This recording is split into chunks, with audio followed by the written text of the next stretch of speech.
नमस्कार, स्वागत है आपका हमारी खास पेशकश मार्केट मसाला में। मैं हूं विवेक और मेरे साथ मुंबई स्टूडियो से जुड़े हुए हैं मेरे सहयोगी सुमित मेहरोत्रा। सुमित, कैसा मौसम है मुंबई का? मतलब जिन लोगों को लगता है कि पूरे दिल्ली या पूरे इंडिया में सर्दी पड़ रही है, मुंबई आए, पता चलेगा उन्हें किस तरह की स्थितियां हैं। भयानक गर्मी। और ये कोट नॉन मतलब पहना है, कैसे पहना है मैं ही जानता हूँ, किस तरह की स्थितियों में बैठा हूँ कोट पहन के। लेकिन हाँ, गर्मी बहुत ज्यादा है।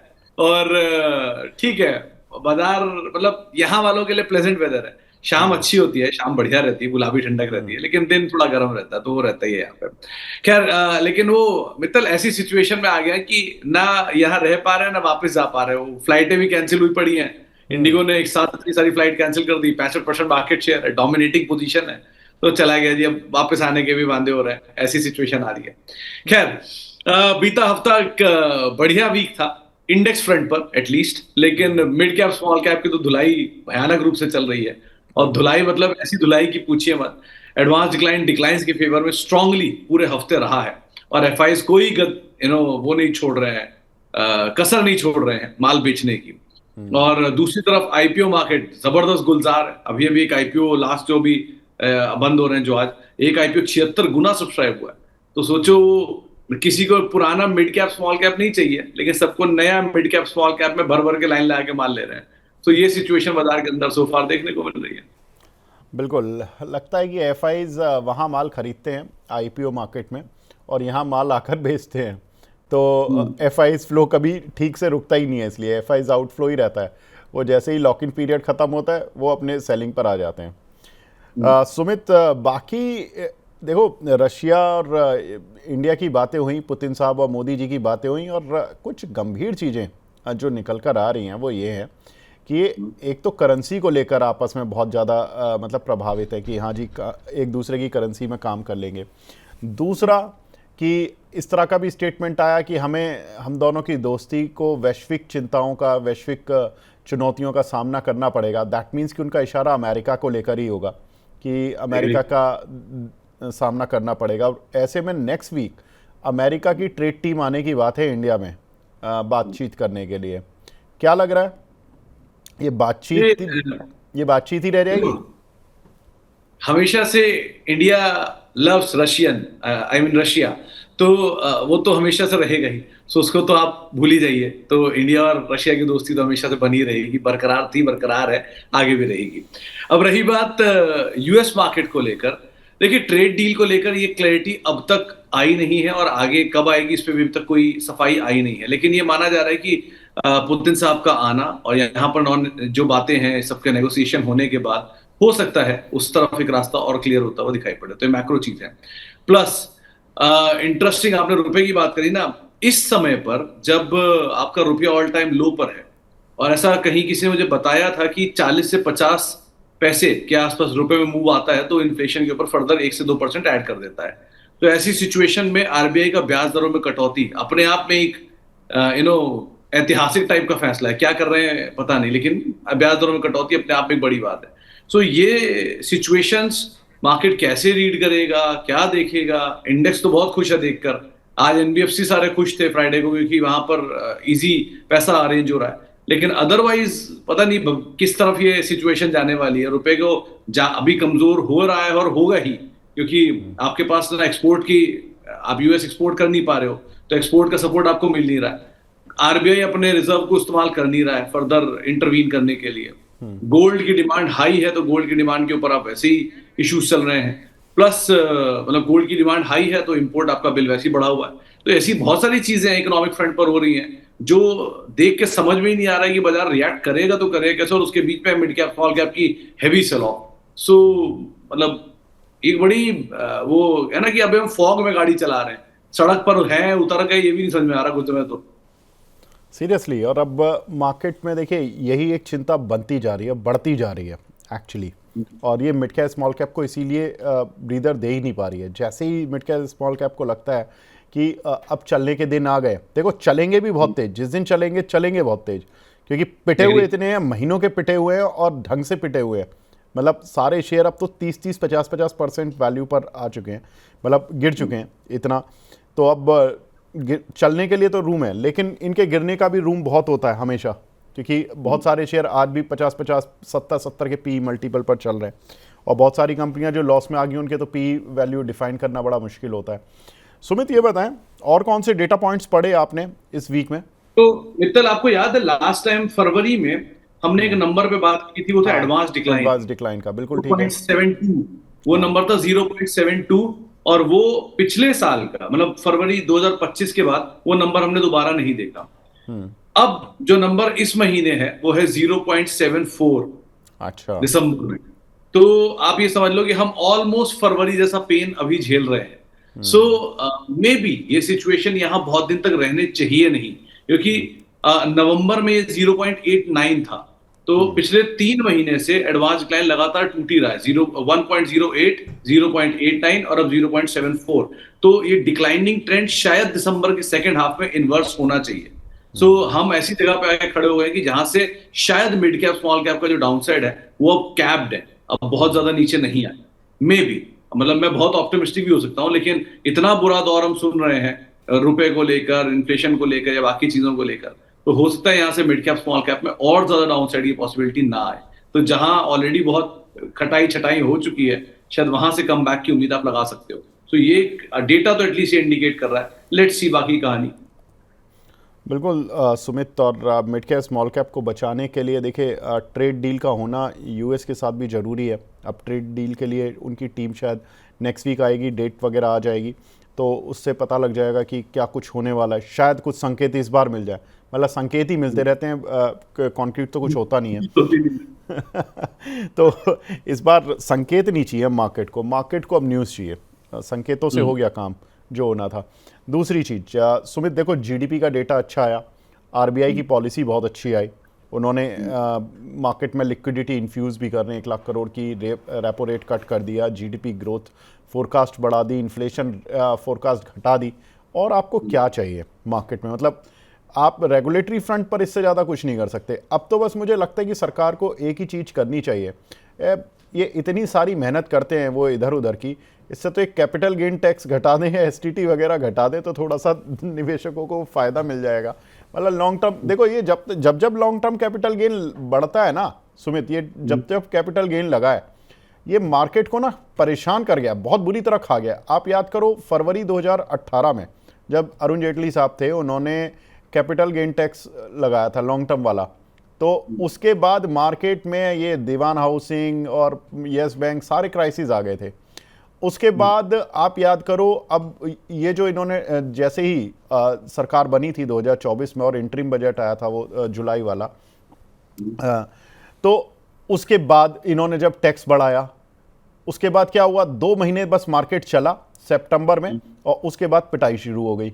दैट मीन्स कि मार्केट इस टैक्स को कभी लाइक नहीं करता, और बड़े निवेशक तो बिल्कुल लाइक नहीं करते। तब से एफआईज ऐसे रूठे हुए हैं जैसे कि मतलब होता है ना, फूफा जी की शादी में आ गए और दहलीज पे कदम नहीं रखूंगा अब, वो ऐसी सिचुएशन आ गई है। वो 2 दिन के लिए बस दूर से आके दिखा देते हैं शक्ल। तो पता है, एक बड़े निवेशक की आपने बात करी, तो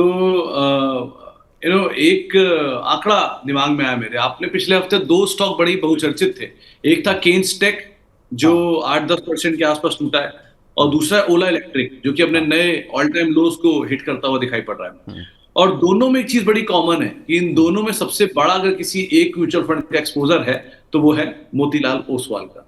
सो मतलब किसी फंड के अगेंस्ट ये सिर्फ डेटा है जो आपके सामने मैं रख रहा हूं। तो ये दोनों स्टॉक के साथ हुआ, और पहले डिक्सन टेक, ट्रेंट, एक और नाम था ज्वेलरी वाला, वो कल्याण ज्वेलर, इन 3 जगहों पे इनका नाम आ चुका है। सो ऐसा पता नहीं क्यों होता है, वो होता नहीं धमाल मूवी में था कि पता नहीं ऐसी सिचुएशन में अपने आप आगे कैसे आ जाता हूं, तो ये वैसा सब कुछ होता हुआ दिखाई पड़ रहा। तो ये यहाँ पर मैं जब पढ़ रहा था तब ये मेरे नजर में आया डेटा, तो मैंने सोचा कि चलो इसको भी हाईलाइट कर दूं कि यहाँ पर इस हफ्ते मतलब 30% से ज्यादा केन्स का स्टॉक टूट गया, जबकि कॉर्पोरेट गवर्नेंस का एक इशू भी आता हुआ दिखाई पड़ा है।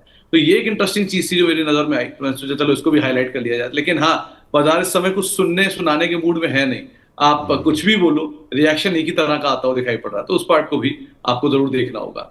बिल्कुल। 2-3 चीज़ें जो मैंने सुमित देखी इस बार, एक तो राइट्स इशू बहुत आ रहे हैं। एचसीसी का राइट इशू आया 12.5 रुपये पर, काउंटर पहले राइट इशू के एंटीसिपेशन में कि बहुत अट्रैक्टिव है, लोगों ने ख़रीद लिया। फिर रिकॉर्ड डेट जैसे ही आई शुक्रवार की, तो उस दिन तोड़ दिया। वो टूटना लाजमी भी था क्योंकि थोड़ा सा एडजस्टमेंट होना था। सेम अब पटेल इंजीनियरिंग में हुआ, 27 रुपये का राइट इशू प्राइस आया, हालांकि उसकी भी पिटाई हो चुकी है। अब 40 रुपये का शेयर 32 रुपये आ चुका है। और HUL में डिमर्जर हो गया क्वालिटी वॉल्स का, तो उसका एडजस्टमेंट हमने फ्राइडे को आते हुए देखा, काउंटर में 4-5% की पिटाई हो गई। हालांकि डिमर्जर में ये माना जा रहा था कि भाई 3% 4% का एडजस्टमेंट होना है, वो भी हो गया। तो 3-4 चीज़ें एक तो हुई हैं। ओला की आपने बात बता ही दी है। एक दो चीज़ें और मैं थोड़ा सा सुमित देखना चाह रहा हूँ कि IT शेयर, हम कितने 2 महीने से बात कर रहे हैं लगातार कि IT शेयर चलेंगे। मुझे लग रहा है अब एक बार की जो रैली है ना, जो मिड टर्म रैली है, वो शायद हो गया काम। अगर ये अमेरिका के साथ ट्रेड डील वाला मामला फंसा ना, तो एक बार के लिए मतलब नेक्स्ट वीक जो होगा ना, थोड़ा सा देखने लायक होगा IT कंपनीज के लिए। मतलब मुझे उतना सपोर्ट देते हुए नहीं दिख रहे। दूसरा, लेकिन आईटी में अच्छी तेजी तो आई है। अगर आप देखो, चाहे हाँ मिड कैप आईटी हो, फ्रंटलाइन आईटी हो, नीचे से 10-15% के आसपास की रिकवरी तो आ चुकी है। तो हो सकता है हाँ, ये नीचे टर्म का झटका अब यहाँ पर दें ये लोग। लेकिन मतलब आप ये मान रहे हो कि बॉटम नहीं बना हुई आईटी का? नहीं, बॉटम से तो ऊपर आ ही गए हैं, लेकिन मेन चीज क्या है कि अब ये जो बातें दोबारा से पुतिन साहब और मोदी साहब जो जिस तरह से साझा बयान दिए हैं उन्होंने, उससे तो सीधा सीधा लग रहा है कि भाई अमेरिका से हम तो नहीं दबने वाले, और अमेरिका से अगर ये नहीं दबेंगे तो हमारे IT शेयर जरूर दब जाएंगे। ये बड़ी प्रॉब्लम होती है। तो मुझे यही देखना है कि नेक्स्ट वीक में अगर अमेरिकी टीम आती है तो वहाँ से क्या चीज़ें निकल कर आती हैं। दूसरा कि बैंकिंग शेयर या NBFC शेयर देखो अभी तक तो बहुत अच्छा चले हैं, नो डाउट। लेकिन अगर ये अब जिस तरह की ट्रेडिंग एक्टिविटीज खिंचती जा रही हैं कि भाई अभी तक आपने टेक्सटाइल के NPAs नहीं देखे, अभी तक आपने बहुत सारी छोटी छोटी लेदर, श्रिम्प, इन सब इंडस्ट्रीज के NPAs नहीं देखे, या इनकी जो एक होता है ना स्टैंडर्ड जो बुक्स होती हैं जो बैंकर्स अपने यहाँ पर स्लिपेजेस वगैरह बनाते हैं, वो अभी तक नहीं देखे आपने। अगर ये अब मामला 1-2 महीने और टल गया तो ये बुक्स बननी शुरू हो जाएंगी। और जो बैंकिंग का पेन है, अभी तक तो बैंकिंग गेन में रेट कट का मजा ले रहे हैं, लेकिन अभी NPA का मजा उनको बहुत समय से नहीं मिला है। तो अगर ऐसा कोई पेन आया तो ये बड़ी दिक्कत हो जाएगी। यहाँ पे अगर सरकार सॉल्व कर ले तो ठीक, नहीं तो फिर NBFC और मुझे लगता है बैंकिंग वाला जो पेन है वो शायद देखना पड़ेगा। लेकिन हाँ, अभी शॉर्ट टर्म में मुझे लगता है जो रेट कट्स हो रहे हैं उनका सीधा बेनिफिट जो मिल रहा है वो NBFCs को मिल रहा है ऑफकोर्स। तो एक चीज मित्तल, आज जो वो आरबीआई की पॉलिसी हुई थी फ्राइडे को, उसमें मेंशन किया गया था कि जितनी भी रिन्यूएबल कंपनीज हैं उनमें ओवर सप्लाई के कंसर्न के चलते बैंक्स ने अपनी लोन को कट डाउन किया है, जिसकी वजह से आयरेडा या तमाम रिन्यूएबल कंपनियां, तिवारी और विक्रम सोलर, KPEL, सारा INA, सबको बुरी तरह धो दिया। इसीलिए धो दिया कि फंडिंग फर्दर कर्टेल की जाएगी इन लोगों की। और यहाँ पर वो भी मान रहे हैं कि सप्लाई ओवर हो रही है। तो ये चीज अभी उन्होंने पहला साइन लिया है रिन्यूएबल को लेके। अब ये धीरे धीरे स्प्रेड आउट होगा सारे सेक्टर्स में, क्योंकि ये जहां जहां पर ज्यादा तेजी थी, डिफेंस हो गया या टेलीकॉम हो गया या बाकी ये जितने भी एक्सपोर्ट ओरिएंटेड सेक्टर्स हैं, तो इन पे शायद जो इम्पैक्ट है वो आता हुआ दिखाई पड़े। तो ये एक चीज सही कह रहे हो आप कि गोइंग फॉरवर्ड NBFCs और स्पेशली सेक्टोरल बेस्ड NBFCs, इनके ऊपर आपको नजर रखनी होगी। शायद वहां पर कुछ ना कुछ हलचल आते हुए दिखाई पड़ेगी। तो ऑटो हो गया, IT हो गया, ये इंडिगो को क्या लग रहा है? अभी तो फ्लाइट कैंसिल कर दिया, 65% मार्केट शेयर है। स्पाइसजेट का गेन होगा क्या इससे? बिल्कुल, स्पाइसजेट का गेन तो होना चाहिए, लेकिन वही वाली बात होती है, स्पाइसजेट को गेन लेना ही नहीं आता। आप एविएशन सेक्टर में इतने साल से हो, 2 कंपनियां हैं, लिस्टेड कंपनियां हैं, जेट एयरवेज गायब हो चुकी है। हाँ, आपको अभी तक अपना शेयर प्राइस ही नहीं संभला। 30 रुपये का शेयर वो 60 रुपये आता है, फिर 60 रुपये से 30 रुपये पहुंच जाता है। वो वही सिचुएशन उनकी चल रही है। और इंडिगो देखो कहाँ पहुंच गया। तो मार्केट शेयर आपसे नहीं बढ़ा, मतलब मैं in terms of aviation industry में बोल रहा हूँ, उनसे मार्केट शेयर नहीं बढ़ रहा। कितने ही प्लेयर हैं आज भी इंडियन एविएशन इंडस्ट्री में? 5 या 6 जो मेजर हैं। मतलब आप स्पाइसजेट देख लो, विस्तारा देख लो, इंडिगो देख लो, और वो राकेश झुनझुनवाला साहब की कौन सी एयरलाइंस शुरू हुई थी? अकासा हो गई, और एक थोड़ा बहुत एयर एशिया थोड़ा बहुत चलता है शायद, एयर एशिया हो गया। तो ये हो गए, और छोटा गो एयरवेज का है थोड़ा बहुत शायद। तो मतलब कुछ है नहीं ज़्यादा इस इंडस्ट्री में, और चलने वाले कितने सारे करोड़ों लोग हैं। और आप सर्विसेज के नाम पे, आप शेयर मार्केट प्राइस के नाम पे आपका कुछ नहीं चल पा रहा, इतनी आपने एडजस्टमेंट कर ली, रीस्ट्रक्चरिंग कर ली, आई डोंट थिंक ये लॉन्ग टर्म मतलब पता नहीं क्या ही होगा। तो ये एक सेक्टर है जिसके ऊपर वैसे अदरवाइज नजर रखिएगा, भले भाव के हिसाब से ना देखिए, लेकिन वैसे इस सेक्टर पे जरा नजर रखनी जरूरी भी है, क्योंकि यहाँ पे काफी हलचल रही भी है पिछले कुछ समय में। बाकी एक बात बताओ, अगर आपको मैं पूछूं आज कि मित्तल साहब चलो आपके पास 100 रुपया है और आपको सिर्फ मिड कैप और स्मॉल कैप में डालना है, मतलब 100 मिड कैप में और 100 स्मॉल कैप में, तो आप कितना डालोगे मिड कैप में और कितना डालोगे स्मॉल कैप में? मैं सुमित मेरे ख्याल से 100 या 150 रुपये डाल दूंगा। 100 में से 150 कैसे डाल दोगे? नहीं नहीं, आपने बोला 100 मिड कैप में और 100 स्मॉल कैप में ना। हाँ, अलग अलग दोनों मतलब है, आपने तो 200 रुपये दिए ना मुझे। हाँ, तो मैं 200 में 150 रुपये, से 75 रुपये अभी डाल दूंगा। बाकी 25 रुपये मैं तब डालूंगा जब एक्सट्रीम पैनिक आ जाएगा, अगर, क्योंकि ये और एक्सट्रीम पैनिक कैसे देखोगे आप? एक्सट्रीम पैनिक आप याद करो 2018-19 में पहले मिड कैप के कुछ शेयर पिटने शुरू हुए थे, ठीक है, और लार्ज कैप खड़ा रहा था, और उसके बाद 2020 का एक फाइनल जो जिसको कहते हैं ना चांटा पड़ना, वो पड़ा कोविड में, सारे मिड कैप स्मॉल कैप नीचे आए और उसके बाद सारे ऊपर, और फिर उन्होंने मुड़ के नहीं देखा अगले 3 साल। अब मुझे लग रहा है बस फाइनल चांटे का इंतजार है, वो किस दिन लगेगा, किस वजह से लगेगा मुझे नहीं पता। वो 25 रुपये में उस दिन के लिए बचा के रखूंगा, वो इसलिए बचा के रखूंगा कि उस दिन 25 रुपये में ही मुझे 50 रुपये का माल मिल जाएगा। एग्री। ठीक है, तो वो 50 रुपये की वैल्यू का माल मुझे 25 में मिल जाएगा, 75 में अभी डाल रहा हूं। अगर मार्केट यहां से घूम गया, मिड कैप स्मॉल कैप ही तेज चलेंगे, तो मैं फ्लेक्सी कैप में, स्मॉल कैप, मिड कैप में 75 रुपये अपने 150 रुपये डाल दूंगा। 75 मैं तो अगर अब इसी पे मैं दूसरा हिस्सा पूछता हूँ कि अगर मान लो मैं म्यूचुअल फंड में पैसा डालता हूँ और मेरे पास लार्ज कैप नहीं है, मिड कैप, स्मॉल कैप और फ्लेक्सी कैप है, हाँ, तो अब मैं क्या अपनी एसआईपी को बल्क करूं और पैसा डालूंगा? एसआईपी तो चलती रहनी चाहिए सुमित। एसआईपी तो मतलब आप कभी लोन की ये सोचते हो कि मुझे लोन प्रीपेड जल्दी कर देना चाहिए, ऐसे ही मुझे लगता है कभी एसआईपी को बंद नहीं करना चाहिए, तो चलते रहने दो, सोचो ही मत। अगर आप ये सोच लोगे ना जिस दिन जिंदगी में कि एसआईपी आपके इन्वेस्टमेंट का पार्ट है, बॉस आप एसआईपी ही नहीं कर पाओगे मेरे ख्याल से। तो मतलब सोचो ही मत, वो ऐसे कटने दो जैसे एलआईसी कटती है, जैसे आपकी ईएमआई कटती है लोन की, एक एसआईपी कटने दो, सोचो मत। लोगों की प्रॉब्लम ये है कि वो एसआईपी को जरूर देखते हैं, मेरा कितना रिटर्न आ गया, 20 आ गया, 22 आ गया, 25 आ गया, देखो मत। सबसे बड़ा दुख जीवन में जो होता है ना, वो उम्मीदों से होता है। जब उम्मीद ही नहीं लगाओगे तो दुख कैसे होगा? तो उम्मीद लगा लेते हैं, दुख हो जाता है। खैर चलो, तो फिलहाल मेरी साइड से तो इतना ही है, कुछ और नहीं सुमित, मेरी साइड से बस ये है कि ये हम दोनों की शायद इस मंच पे लास्ट मतलब मुलाकात। हाँ, मुलाकात है। अभी आप बॉम्बे हो और पहले लास्ट आपने पारी देखी थी नोएडा स्टूडियो से हमारे, और खैर भविष्य में मिलेंगे।